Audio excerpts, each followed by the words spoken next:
एवं फार्मूले के बारे में, और साथ ही साथ आज मैं आपको डेट एंड टाइम पे फंक्शन और फार्मूले के बारे में बताऊंगा। ठीक है, तो सभी साथी से एक बार फिर कहना चाह रहा हूँ कि हमारे चैनल के माध्यम से आपको फ्री ऑफ कॉस्ट कंप्यूटर की क्लासेस दी जाती हैं।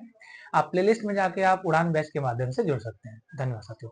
अब चलिए अपना स्टार्ट करते हैं।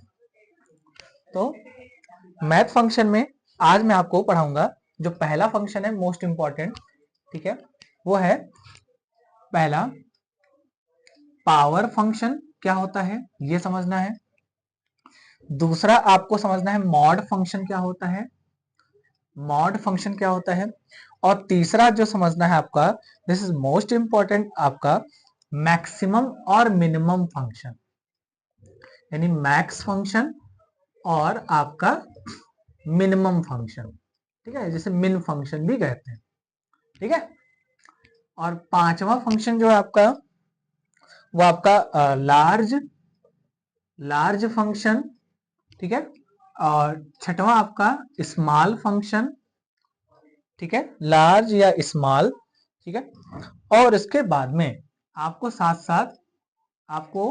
साथ ही साथ आपको टुडे, ठीक है, टुडे कौन सा फंक्शन, टुडे, ठीक है, और आठवां है आपका नाउ फंक्शन, ठीक है, और आपका वीकडे, ये आपको आज समझना है। ठीक है, ये आपके लिए बहुत ज्यादा इंपॉर्टेंट है, जो आपके एग्जाम में बेहतरीन रोल प्ले करते हैं।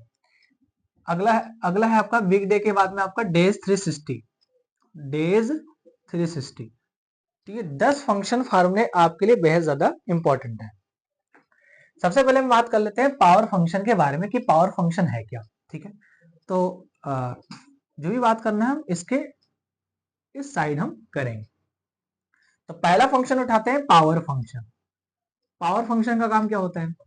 तो पावर फंक्शन का काम होता है किसी भी संख्या का पावर निकालने के लिए। ठीक है, जैसे 6 का पावर, यानी 6 का ऊपर जितने भी हम संख्या बढ़ाएंगे, जैसे मान लो हमको 6 का स्क्वायर निकालना है, यानी 6 को 2 बार क्या करना है, मल्टीप्लाई करना है। यानी 6 का स्क्वायर का मतलब क्या होता है, आप सभी जानते हैं, 6 इंटू 6 इज इक्वल टू 36। अगर 6 का क्यूब देखा जाए तो 6 इंटू 6 इंटू 6, यानी 6 36 छक्का 216। ठीक है, यानी इसका आंसर कितना है, 216। तो एक्सेल या लिब्रे ऑफिस कैल्क में हम पावर फंक्शन निकालने के लिए हम क्या करते हैं, तो किसी भी सेल में, जैसे मान लो ये हमारा लिब्रे ऑफिस कैल्क या एक्सेल का क्या है, कॉलम है, ठीक है, और ये रो है, क्या है, ये रो है। ठीक है, ये first, second, third, fourth, fifth, six, 7, 8, ये रो है, और ये क्या है, एक कॉलम है। ठीक इसी प्रकार इसके बगल में बी कॉलम भी होता है, आप सभी जानते हैं। अब जैसे मान लीजिए आपको पावर फंक्शन का इस्तेमाल करना है, तो आप क्या करेंगे, तो पावर फंक्शन का इस्तेमाल करने के लिए आपको क्या करना है, किसी एक सेल में आपको सबसे पहले लगाना है इक्वल, लिखना है पावर फंक्शन, लगाना है ब्रैकेट, और वो नंबर लिखना है जिस नंबर का आप पावर निकालना चाहते हैं, और उसके ऊपर जितना पावर लगाना चाहते हैं वो नंबर लिखेंगे, यानी पावर नंबर। क्या लिखेंगे, पावर नंबर। यानी ये तो हुआ सिंटैक्स हुआ, ठीक है, यानी इस प्रकार से आप इस्तेमाल करोगे। जैसे एग्जांपल के थ्रू, मैं एक एग्जांपल के थ्रू आपको समझाता हूं। जैसे मान लो हमको 2 का क्यूब निकालना है, यानी 2 का 3 बार मल्टीपल निकालना है, तो क्या करेंगे, इक्वल लगाएंगे, लिखेंगे पावर फंक्शन, लगाएंगे ब्रैकेट, और नंबर में यहाँ पर 2 लिखेंगे, यानी 2 वो नंबर है जिसका हम पावर निकालना चाहते हैं, फिर कॉमा लगाएंगे, और उसके ऊपर हमको 3 टाइम्स क्या करना है, मल्टीप्लाई करना है। यानी इसका मतलब क्या हुआ, इसका मतलब ये हुआ कि 2 के ऊपर घात 3 लगा हुआ है, 3 इसके ऊपर लगा हुआ है, यानी ये क्या है, ये पावर है। ठीक है, आप 6 बार भी कर सकते हो, यहाँ 6 बार करोगे तो 2 का 6 बार आएगा, यानी 2 का 6 बार आपका मल्टीपल होगा वो आएगा। ठीक है, तो 2 का 3 बार कितना होता है, तो 2 इंटू 2 इंटू 2, इसका मतलब ये होगा। तो इसका आंसर कितना आएगा, 2 दूनी 4 दूनी 8, यानी 8 इसका एक्चुअल आंसर आएगा। समझे प्यारे साथियों?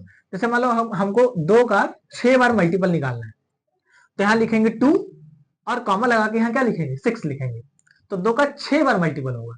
ठीक है, कितने बार मल्टीपल होगा, 6 बार मल्टीपल होगा, यहाँ पर 6 लिखेंगे, यानी पावर नंबर में क्या लिखेंगे, 6 लिखेंगे। यानी जिस संख्या का जितना पावर निकालना हो हमें, वो तो हम क्या करेंगे, यहाँ पर पावर संख्या लिखेंगे, और जिस पे लगाना है नंबर, वो यहाँ पर पहले नंबर लिखेंगे, फिर कॉमा लगाएंगे, फिर यहाँ पर नंबर लिखेंगे, पावर नंबर। ठीक है, समझ में आया? तो ये फॉर फंक्शन का इस्तेमाल हम इस प्रकार से करते हैं। अब चलते हैं अपने दूसरे फंक्शन के बारे में समझते हैं। अगला है मॉड फंक्शन। दूसरा क्या है? Mod function.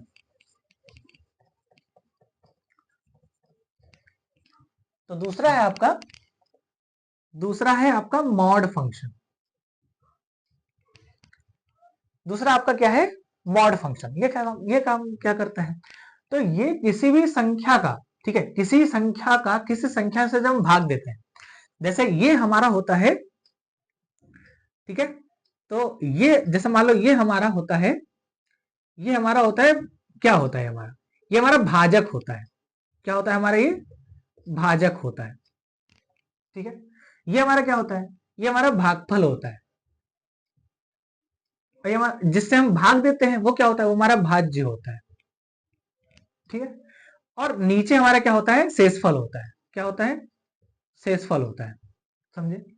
यानी किसी भी संख्या को किसी संख्या से भाग देने पर, किसी संख्या को किसी संख्या से भाग देने पर जो उसका रिमाइंडर आता है, यानी जो उसका शेषफल आता है, वही हम ज्ञात करने के लिए किसका इस्तेमाल करते हैं? मॉड फंक्शन का इस्तेमाल करते हैं। किसका इस्तेमाल करते हैं? मॉड फंक्शन का। कैसे इस्तेमाल करोगे? तो सबसे पहले जैसे मान लो आप, ये एक कॉलम है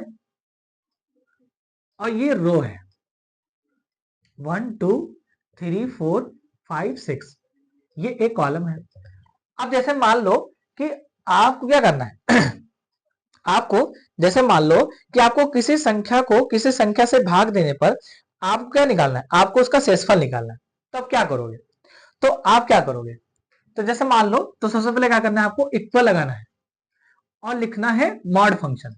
किसी एक सेल में ये फंक्शन अप्लाई करना है। तो क्या करोगे? सबसे पहले इक्वल लगाओगे, लिखोगे मॉड फंक्शन, लगाओगे ब्रैकेट। ठीक है, और जैसे मान लो हमको कोई संख्या है, जैसे मान लो हमको संख्या देना है, यहां हम दे दिए, हम 24 दे दिए, राइट, और इसको हम 5 से क्या कर दिए? भाग कर दिए। यानी भाजक जो हमारा भाज्य है वो कौन सा है? वो 5 है, और कट कौन रहा है? 24। 24 क्या है? भाजक है। तो इस केस में हमारा शेषफल क्या आएगा?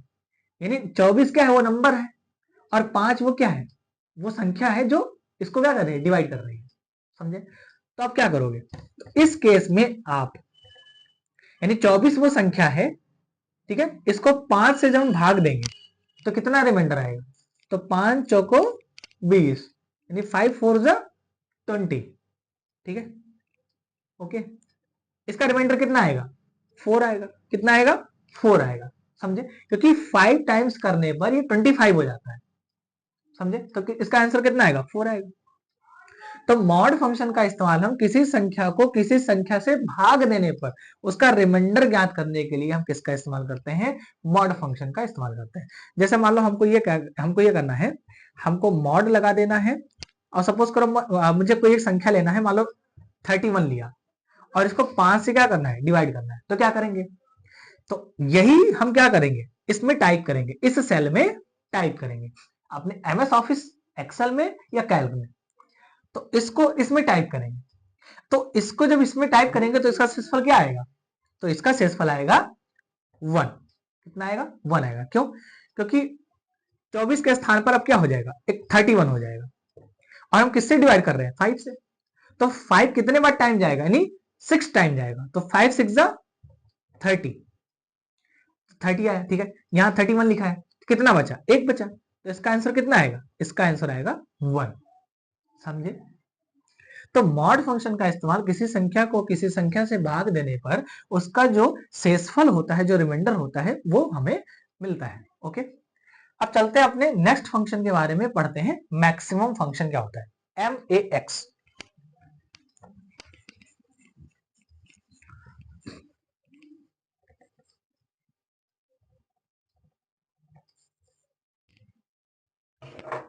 अगला है मैक्सिमम फंक्शन। ये मैक्स फंक्शन क्या है? जैसा इसका नाम है वैसा भी इसका काम है। ठीक है, जैसे मान लो ये कॉलम है, ये एक कॉलम है, और ये हमने रो बना दिया। ठीक है, ये हमने क्या बना दिया? रो बना दिया। और इसमें हमने कुछ संख्या दिया, जैसे ये रो है और इसमें मैंने कुछ संख्या दिया, जैसे मान लो मैंने दिया 4 5 3 2 1 और 6, ये मैंने संख्या दिया। अब इस संख्या में हमें मैक्सिमम फंक्शन लगाना है, तो क्या करेंगे, तो किसी एक सेल में हम मैक्सिमम फंक्शन अप्लाई करेंगे। मान लो ये हमारा सेल है, 7वां सेल है, ठीक है। और इस संख्या में हमको ये ज्ञात करना है कि इसमें सबसे बड़ी संख्या कौन सी है। तो मैक्स फंक्शन का इस्तेमाल हम किसी संख्या में या किसी नंबर ऑफ संख्या में किसी बड़ी संख्या को फाइंड करने के लिए इस्तेमाल करते हैं। जैसे इस संख्या में सबसे बड़ा संख्या कौन सा है, 5 है।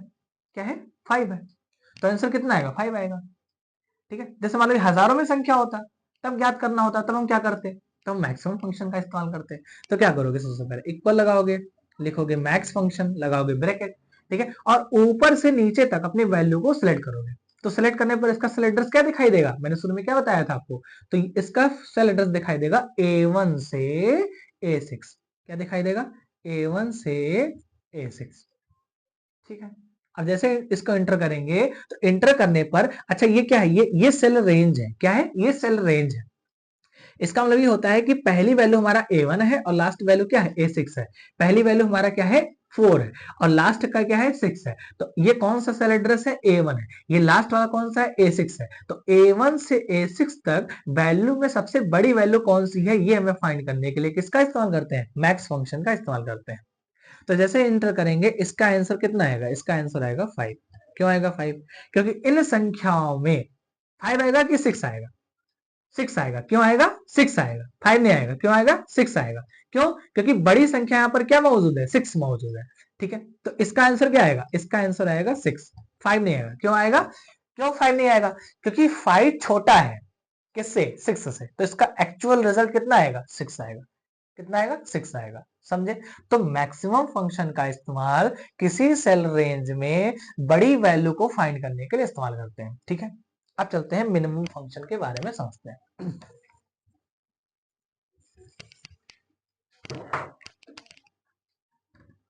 क्या होता है मिनिमम, तो मैक्सिमम फंक्शन का इस्तेमाल किसी संख्या में बड़ी संख्या को फाइंड करने के लिए इस्तेमाल करते हैं मैक्सिमम फंक्शन का, ठीक है। लेकिन मिनिमम फंक्शन उसका उल्टा है। मिनिमम क्या करता है, किसी छोटी वैल्यू को फाइंड करता है, ठीक है। मिनिमम क्या करता है, किसी छोटी वैल्यू का क्या करता है, फाइंड करता है। जैसे मान लो यहाँ पर 4 5 3 2 1, ठीक है, और 6 दिया हुआ है, ठीक है। तो इन संख्याओं में सबसे छोटा संख्या कौन सा है, तो 1 है। तो इसका आंसर कितना आएगा, 1 आएगा। तो मिनिमम फंक्शन का इस्तेमाल किसी किसी नंबर ऑफ जो है टर्म्स में सबसे छोटी वैल्यू को फाइंड करने के लिए इस्तेमाल करते हैं, ठीक है। क्या करेंगे, सबसे सबसे पहले लगाएंगे इक्वल, लिखेंगे मिन फंक्शन, लगाएंगे ब्रैकेट और ऊपर से नीचे वैल्यू को क्या करेंगे, सिलेक्ट करेंगे। तो A1 कॉलन A6 इसका सेल एड्रेस दिखाई देगा। क्यों, क्योंकि पहला सेल हमारा A1 है और लास्ट हमारा क्या है, A6 है। तो यहां से लेके यहां तक सबसे छोटा वैल्यू कौन सा है, तो 1 ही है हमारा। तो इसका आंसर कितना आएगा, इसका आंसर प्यारे साथियों 1 आएगा, राइट। तो ये मिनिमम फंक्शन हो गया। अब नेक्स्ट बात करते हैं लार्ज फंक्शन के बारे में, ठीक है। ये सारे फंक्शन आपके लिए अति महत्वपूर्ण है, ठीक है। आप चाहे ट्रिपल सी करते हो, ओ लेवल करते हो, डीसीए, एडीसीए, सभी कंप्यूटर कोर्स में ये अति महत्वपूर्ण है। नेक्स्ट बात करते हैं लार्ज फंक्शन के बारे में। लार्ज फंक्शन के बारे में बात करते हैं, लार्ज क्या होता है। तो देखो, लार्ज फंक्शन जो होता है वो मैक्सिमम से भिन्न होता है। क्यों भिन्न होता है, क्योंकि मैक्सिमम फंक्शन जो होता है वो दिए गए संख्या में, जैसे मान लो ये हमने कॉलम बनाया, ठीक है, ये हमारा, जैसे मान लो ये एक कॉलम है और ये हमारा रो है। मान लो एक कॉलम से बोर हो गए आप लोग बहुत, एक कॉलम आप जो है जान रहे हैं। मान लो ये हम कॉलम बना दिए डी, क्या बना दिए, डी कॉलम बना दिए, और ये 1 2 3 4 5 6 ये रो हो गया, ठीक है। इसमें यहाँ पर हमने कोई संख्या लिया 6 7 8 9 10 और 5, ये संख्या लिया। अब इस संख्या में हमको मैक्सिमम फंक्शन, सबसे बड़ी फंक्शन ज्ञात करने के लिए, यानी सबसे बड़ी वैल्यू ज्ञात करने के लिए कौन सा फंक्शन इस्तेमाल करते हैं, मिनिमम फंक्शन। अच्छा, छोटी वैल्यू फाइंड करने के लिए मिनिमम, बड़ी वैल्यू फाइंड करने के लिए मैक्सिमम, छोटी वैल्यू फाइंड करने के लिए मिनिमम। लेकिन लार्ज क्या होता है, तो लार्ज भी मैक्सिमम की तरह ही कार्य करता है, लेकिन ये मैक्सिमम की तरह जो है कार्य करता है जरूर, लेकिन ये भिन्न होता है मैक्सिमम से। क्यों भिन्न होता है, क्योंकि लार्ज फंक्शन जो होता है ये नंबरिंग के अनुसार क्या करता है, वैल्यू को फाइंड करता है। यानी इस संख्या में सबसे पहले नंबर का बड़ा कौन सा है, तो पहले नंबर का बड़ा है 10। अब दूसरे नंबर पे कौन है, 9 है। तीसरे नंबर पे कौन है, 8 है। चौथे नंबर पे 7, ठीक है। पांचवें नंबर पे 6 और छठे नंबर पे 5। समझे? यानी लार्ज फंक्शन जो होता है ये क्रम अनुसार, ठीक है, यानी सीरियल वाइज जो है वैल्यू को फाइंड करता है कि सबसे बड़ा कौन सा है। जबकि मैक्सिमम फंक्शन ऐसा नहीं करता है। मैक्सिमम फंक्शन क्या करता है, मैक्सिमम फंक्शन सभी वैल्यू में सबसे बड़ी वैल्यू को फाइंड करता है। जबकि ये क्या करता है, ये नंबरिंग करता है कि पहला सबसे बड़ा कौन है, दूसरा सबसे बड़ा कौन है, तीसरा सबसे बड़ा कौन है, चौथा, पांचवा, ऐसे ऐसे करके फाइंड करता है। अच्छा, लार्ज फंक्शन का इस्तेमाल कैसे करोगे, तो सबसे पहले लगाओगे इक्वल, लगाओगे किसी भी सेल में। जैसे मान लो ये सेल यही है, ठीक है, जैसे मान लो हम यही अप्लाई कर रहे हैं, तो इसको हम यहां समझाते हैं। तो सबसे पहले लगाओगे इक्वल, लिखोगे लार्ज फंक्शन, लगाओगे ब्रैकेट, राइट। और ऊपर से नीचे वैल्यू को सिलेक्ट करोगे, तो सिलेक्ट करोगे तो इसका सेल एड्रेस क्या दिखाई देगा, अब दिखाई देगा इसका cell address D1 colon D6।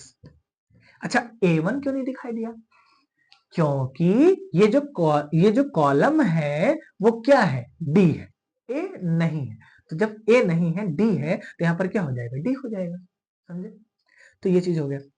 अब उसके बाद में यहां लगाएंगे कॉमा। क्या लगाएंगे, कॉमा लगाएंगे। लार्ज फंक्शन जो होता है ये कहता है कि जो दी गई वैल्यू है इसमें पहला सबसे बड़ा कौन है। तो जैसे मान लो अगर हमको ये ज्ञात करना है कि सबसे पहले नंबर का बड़ा कौन है, तो यहां लिखेंगे कॉमा लगा के 1। क्या लिखेंगे, 1 लिखेंगे। और अगर अगर हमको दी गई वैल्यू में पहली सबसे बड़ी वैल्यू फाइंड करनी है, तो यहां पर कॉमा लगा के क्या लिखेंगे, 1 लिखेंगे। समझे? और इतना करने का जैसे इंटर करोगे, पहली सबसे बड़ी वैल्यू कौन सी है, 10 है, तो यहां पर पहला सबसे बड़ा कौन सा निकल कर आएगा, 10 निकल कर आएगा। अच्छा, दूसरा सबसे बड़ा देखना है तो क्या करेंगे, तो यहां पर कॉमा लगा के यहां पर 2 लिखेंगे। तो दूसरा सबसे बड़ा कौन है, 9। ठीक है। अच्छा, जैसे मान लो इसी में हमको ज्ञात करना है कि बताओ चौथा सबसे बड़ा कौन है, मतलब उसी क्रम में चौथे नंबर का सबसे बड़ा कौन है। तो देखो, पहला नंबर का तो भैया 10 आ गया, दूसरे नंबर का 9 आ गया, तीसरे का कौन सा है, तो तीसरे नंबर का सबसे बड़ा कौन है, मतलब उसी क्रम में, तो 8 आ गया। और चौथे नंबर का सबसे बड़ा कौन है, मतलब उसी क्रम में, तो ये 7वां आ गया। यानी इसका आंसर क्या आएगा, यानी चौथे नंबर का सबसे बड़ा कौन है, इसका आंसर आएगा भैया 7। क्या आएगा, 7 आएगा। समझे? ठीक है। तो ये लार्ज फंक्शन हो गया, आया समझ में? ठीक है। अब चलते हैं नेक्स्ट अपने दूसरे फंक्शन के बारे में समझते हैं, स्मॉल फंक्शन क्या होता है। स्मॉल फंक्शन, लार्ज समझ गए, ठीक है। स्मॉल फंक्शन क्या होता है वो समझते हैं। अच्छा, स्मॉल क्या होता है, तो स्मॉल फंक्शन भी लार्ज फंक्शन की तरह ही कार्य करता है, लेकिन ये लार्ज फंक्शन से उल्टा होता है। लार्ज फंक्शन अभी तक क्या कर रहा था, सबसे बड़ी वैल्यू को फाइंड कर रहा था क्रम से, लेकिन स्मॉल फंक्शन क्या करेगा, ये छोटी वैल्यू को फाइंड करेगा क्रम से। ठीक है, यानी सीरियल वाइज छोटा सबसे बड़ा, सबसे छोटा कौन सा है, उसके बाद दूसरे नंबर का सबसे छोटा कौन है, ये फाइंड करेगा स्मॉल फंक्शन। जबकि मिनिमम ऐसा नहीं करता था। मिनिमम में क्या होता था कि सभी वैल्यू को जोड़ एक साथ सेलेक्ट करते थे और उसमें सबसे छोटा फाइंड करना हो तो मिनिमम फंक्शन का इस्तेमाल करते थे। लेकिन स्मॉल फंक्शन क्या करेगा, तो स्मॉल फंक्शन जो होता है वो दिए गए वैल्यू में क्रम से सबसे छोटा वैल्यू, ठीक है, फाइंड करने के लिए इस्तेमाल करते हैं। जैसे मान लो हमें यह ज्ञात करना है कि दी गई संख्या में दूसरे नंबर का छोटा कौन सा है, दूसरे नंबर का। तो क्या करेंगे, सबसे पहले लगाएंगे इक्वल, लिखेंगे स्मॉल फंक्शन, लगाएंगे ब्रैकेट, और यहां से लेकर यहां तक वैल्यू को सिलेक्ट करेंगे। तो D1 कॉलन D6, राइट। फिर यहां कॉमा लगाएंगे। ठीक है। अब क्या करेंगे, अब हमको दूसरे नंबर का छोटा देखना है, तो यहां पर कॉमा लगा के यहां पर 2 लिखेंगे, ब्रैकेट बंद करेंगे। ठीक है। और जैसे कॉमा 2 लिखे, ब्रैकेट बंद किए, तो दूसरे नंबर का छोटा कौन सा है, तो ये बताओ पहले नंबर का सबसे छोटा कौन सा है, ये बताओ आप। तो दी गई संख्या में पहले नंबर का जो छोटा है वो कौन सा है संख्या, वो है 5। क्या है, 5 है। अरे भाई, 5 सबसे छोटा है, पहले नंबर का सबसे छोटा है। अच्छा, दूसरे नंबर का छोटा कौन सा है, तो दूसरे नंबर का छोटा है 6। अच्छा, तीसरे नंबर का छोटा कौन सा है, तो ये 7 है। तो इस केस में जहां हम कॉमा लगा के 2 लिखे तो इसका आंसर क्या आएगा, तो इन तीनों में से इसका आंसर क्या आएगा, तो इसका आंसर आएगा 6। समझे। अब जैसे मान लो हमको देखना है कि चौथे नंबर का छोटा कौन सा है, तब क्या करोगे, तब चौथे नंबर का छोटा कौन सा है, 8। क्या है, 8। ठीक है, समझे। यानी ये क्या करता है, ये असेंडिंग ऑर्डर लेके चल रहा है। क्या लेके चल रहा है, असेंडिंग ऑर्डर। देखो 5 6 7 8 9 10, समझे। जबकि लार्ज क्या करता था, लार्ज बड़े को पहले रखता था और छोटे को बाद में, यानी डिसेंडिंग ऑर्डर।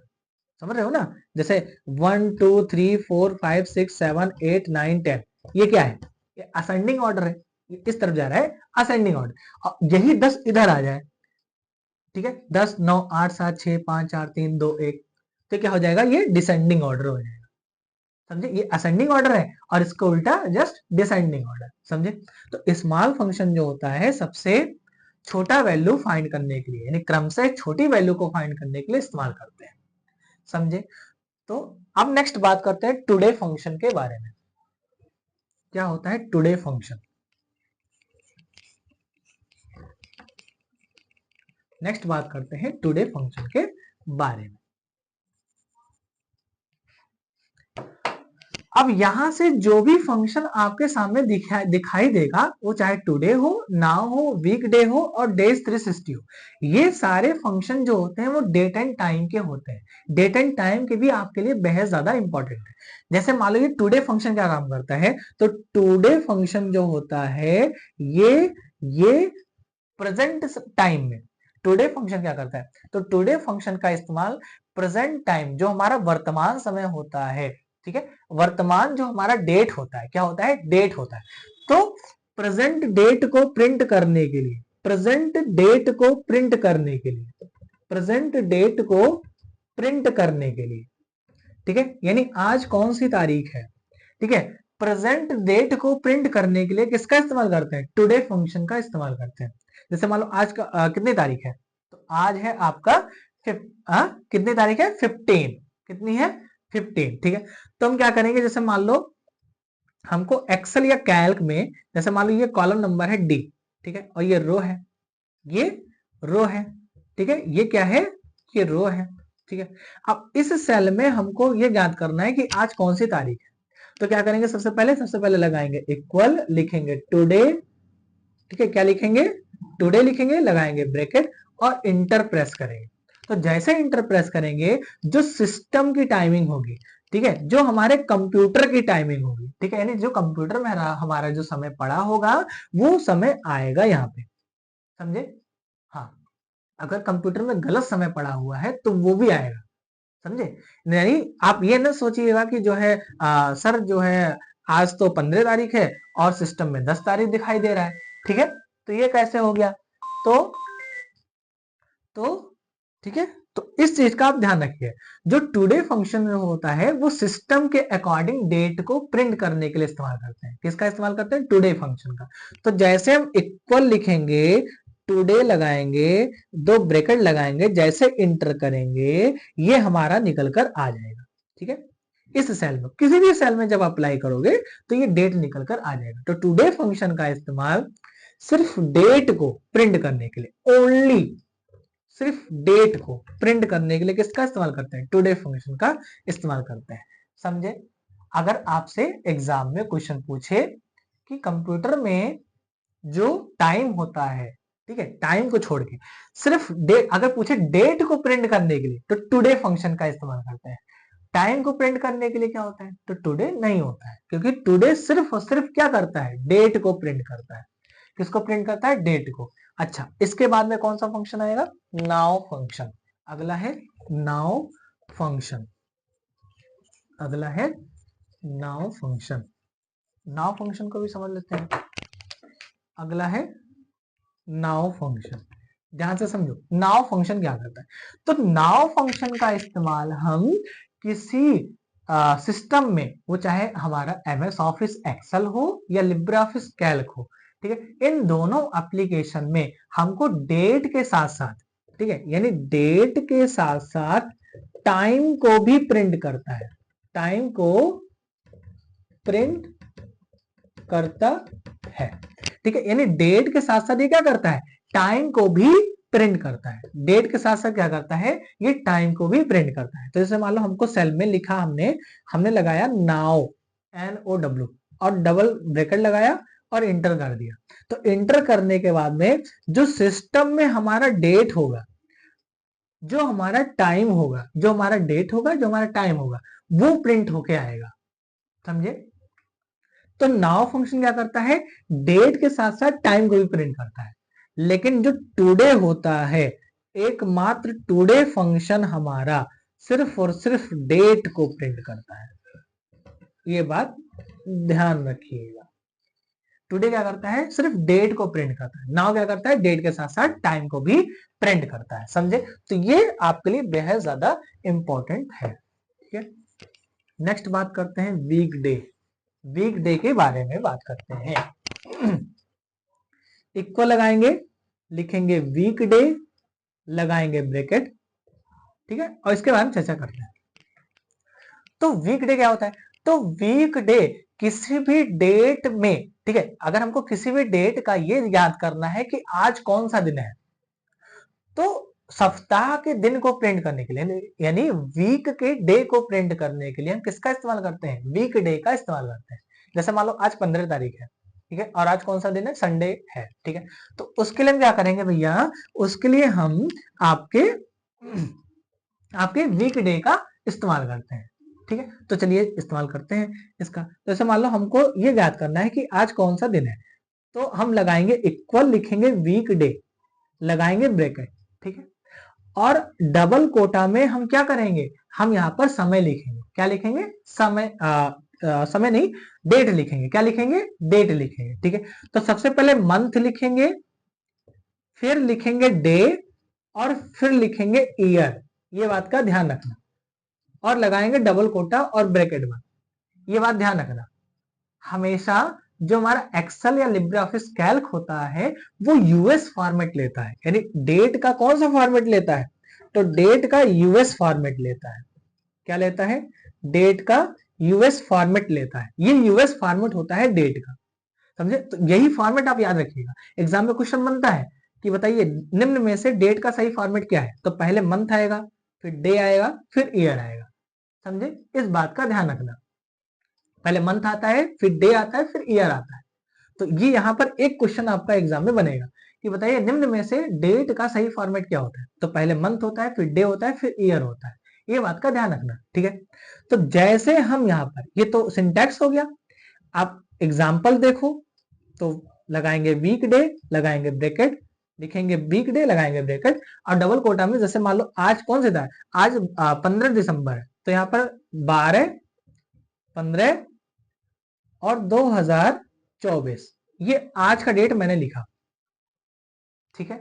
ये आज का डेट मैंने लिखा, ठीक है। अब इस केस में क्या होगा, क्या संडे लिख के आएगा, तो SUN संडे लिख के नहीं आएगा, तो क्या लिख के आएगा, नंबर लिख के आएगा। कैसे नंबर लिख के आएगा सर जी, बताओ जरा। तो संडे आने पर क्या आएगा भैया, तो संडे आने पर आपका 7 आएगा। क्या आएगा, 7 आएगा।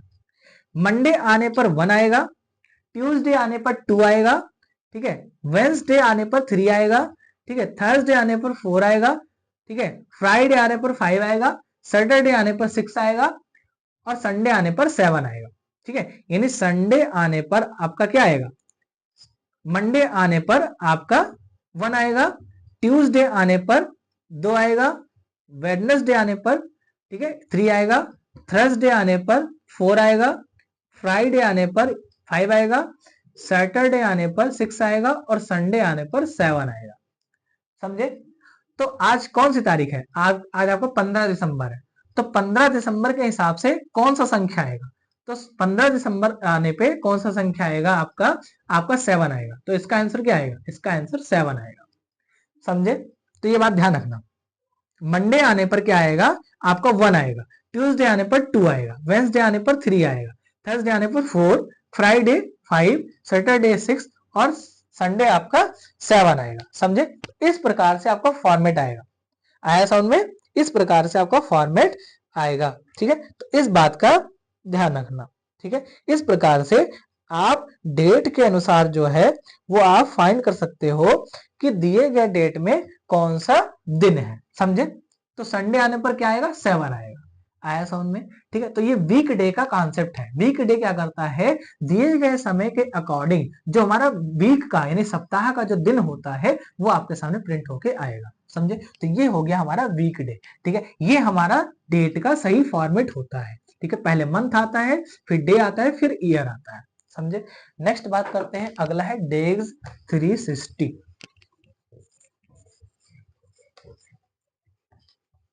डेज 360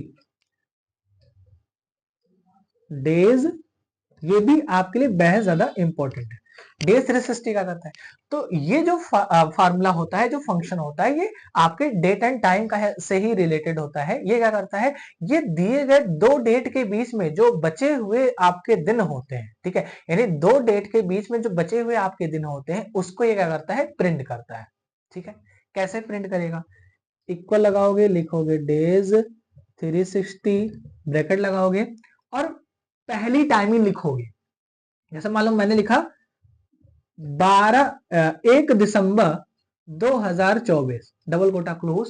ठीक है, और इसके बीच में ये हमारा फर्स्ट डे हो गया, कॉमा लगाया, ये हमारा फर्स्ट डेट हो गया, कॉमा लगाया, और लास्ट डेट। ठीक है, यानी लास्ट डेट यानी यहां 1 दिसंबर है।